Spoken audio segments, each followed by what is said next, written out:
రాష్ట్ర ప్రభుత్వంపై BJP MLA Dhanpal Suryanarayana ఆగ్రహం వ్యక్తం చేశారు. కాంగ్రెస్ ప్రభుత్వం ఏర్పడి 2.5 సంవత్సరాలు గడిచినా నిజామాబాద్ మున్సిపల్ కార్పొరేషన్ కు ప్రత్యేక నిధులు కేటాయించలేదని మండిపడ్డారు. రాష్ట్రంలో కాంగ్రెస్ ప్రభుత్వం అధికారంలో ఉందన్న ఆయన నిజామాబాద్ మున్సిపల్ కార్పొరేషన్ లో కూడా కాంగ్రెస్ పార్టీ మేయర్ ఉన్నారని వెల్లడించారు. అయినా అభివృద్ధి నిధులు మాత్రం అందడం లేదని విమర్శించారు. రోడ్లు భవనాల శాఖ మంత్రి కోమటిరెడ్డి వెంకటరెడ్డి గారిని కలిసి 4 వినతి పత్రాలు ఇవ్వడం జరిగింది.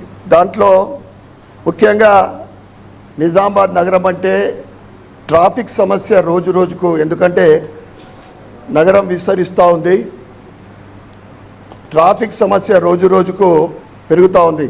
దీనికి శాశ్వత పరిష్కారం ఏ విధంగా శాశ్వత పరిష్కారం చేయాలనే ఆలోచనతోటి దేవి రోడ్డు నాందేవాడ మధ్యనున్న ఏదైతే రైల్వే ఓవర్ బ్రిడ్జ్ గత 30 సంవత్సరాల పైన నిర్మించబడ్డది. ఇప్పుడు నగరంతో పాటు జనాభా పెరిగింది, ప్రజలకు ఇబ్బంది కలుగుతూ ఉంది.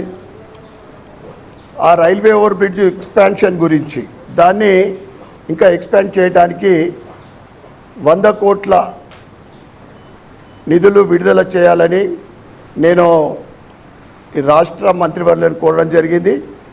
దాంతోపాటు కంటేశ్వర్ నుంచి వినాయక్ నగర్ పోవాలంటే మనము కంటేశ్వర్ కమాన్, విజయ్ టాకీసు, మళ్ళీ ఎల్లమ్మగుట్ట, వినాయక్ నగర్ పోవాలి. ఏదైతే బైపాస్ రోడ్ ఉందో అశోక టవర్స్ నుంచి పక్క నుండి రైల్వే అండర్ తిరుపతి జిల్లా